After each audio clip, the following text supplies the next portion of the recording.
Zone di lavoro legate alla frequenza cardiaca. Facciamo un po' di chiarezza. Cari 451, benvenuti. Parliamo di frequenza cardiaca e zone di lavoro. Chi ha letto l'equilibrio della corsa sa che ho dedicato un paragrafo a questo aspetto. Perché è importante avere le zone di lavoro? La frequenza cardiaca è uno dei parametri che abbiamo immediatamente disponibili, che tutti possiamo avere disponibili su quello che è il carico interno.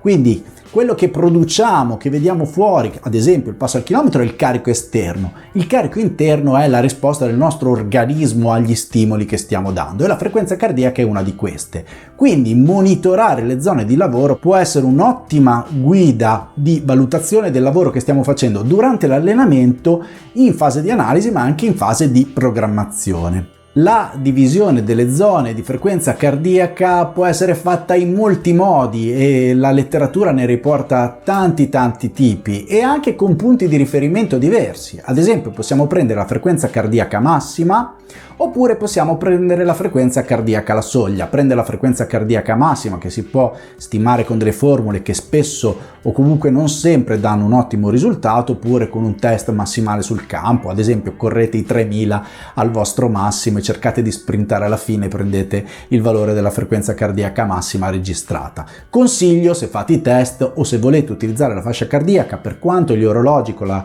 rilevazione al polso sono sempre più attendibili, io consiglio comunque di continuare ad usare anche la fascia.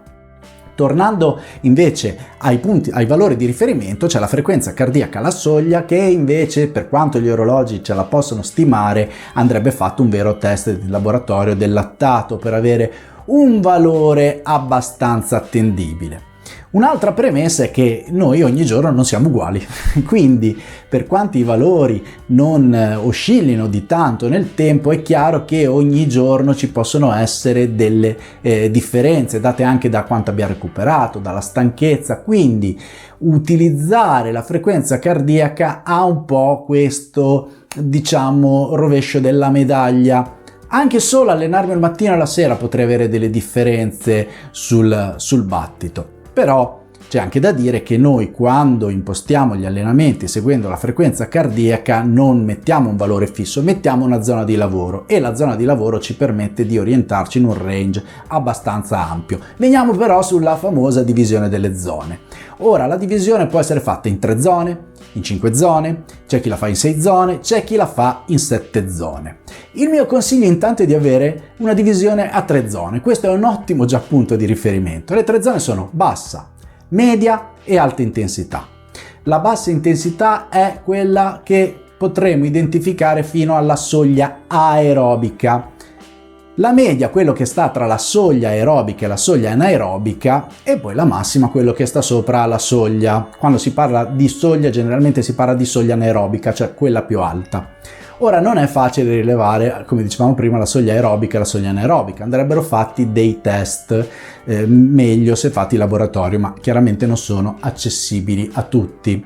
La soglia aerobica è quando nell'attività fisica la produzione del lattato inizia ad aumentare dopo una fase abbastanza flat, e la soglia anaerobica, anche se poi andrebbe approfondito, che è quel punto di equilibrio tra la produzione e l'utilizzo del lattato e lo smaltimento di tutte le scorie che provoca, quindi tutto l'ambiente acido, e in quel punto lì abbiamo un equilibrio. Superata la soglia, l'equilibrio si rompe e il nostro organismo non riesce a riutilizzare, a scartare una quantità pari a quella che viene prodotta di lattato, o meglio di acido lattico, che poi dopo si scinde, tutte le scorie che creano un ambiente acido e ostile di lavoro per i nostri muscoli. Mi raccomando, se ti sta piacendo il video, iscriviti al canale e non perderti gli altri video. Andiamo avanti. La suddivisione più classica è la suddivisione a 5 zone, dove la zona 1 sono lavori rigeneranti, poco allenanti, molto bassi. La zona 2 è la zona del fondo lento, che anche qui però potremmo far terminare con la soglia aerobica. Quindi rispetto alla divisione a 3, la prima zona la dividiamo in 2. La zona 3 è il lavoro medio, uguale a quando dividevamo a 3 zone. La zona 4 corrisponde alla soglia e la 5 corrisponde ai lavori sopra soglia. Ora, questa sicuramente è una suddivisione più utile soprattutto se vogliamo programmare gli allenamenti. Convenzionalmente si utilizza spesso la frequenza cardiaca massima e si divide per decine, cioè nel senso che ad esempio il lavoro rigenerante è dal 60 al 70% la frequenza cardiaca massima, il lento dal 70 all'80%, il medio dall'80 all'86-87, qui andiamo a fare un po' più il dettaglio, la soglia a cavallo tra il limite del medio e poco sopra il 90% e poi dopo tutto quello, il lavoro anaerobico che ci sta sopra. E chiaramente queste sono suddivisioni che andrebbero personalizzate. A proposito, fammi sapere, tu utilizzi le zone di lavoro e come le dividi? Scrivilo nei commenti.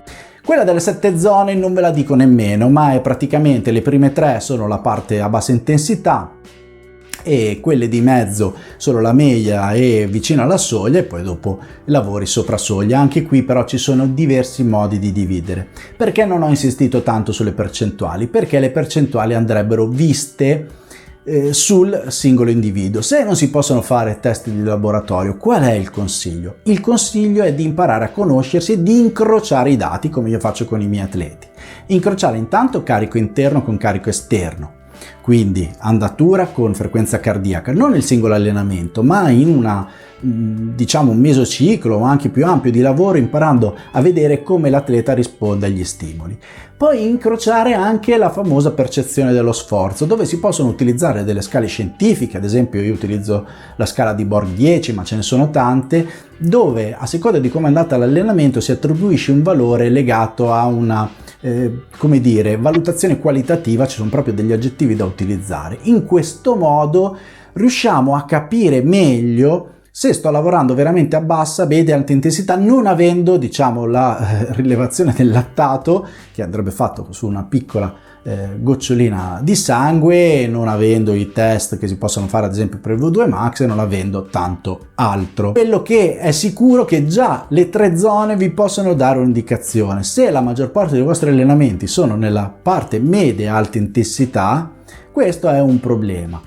L'80% della frequenza cardiaca massima, comunque, se la frequenza cardiaca massima è ben stimata, vi mette già al riparo in quasi tutte le situazioni, cioè allenarsi sotto quella percentuale vi garantisce abbastanza che state lavorando a bassa intensità. E poi mi raccomando, non dimenticarti di guardare questo video qua.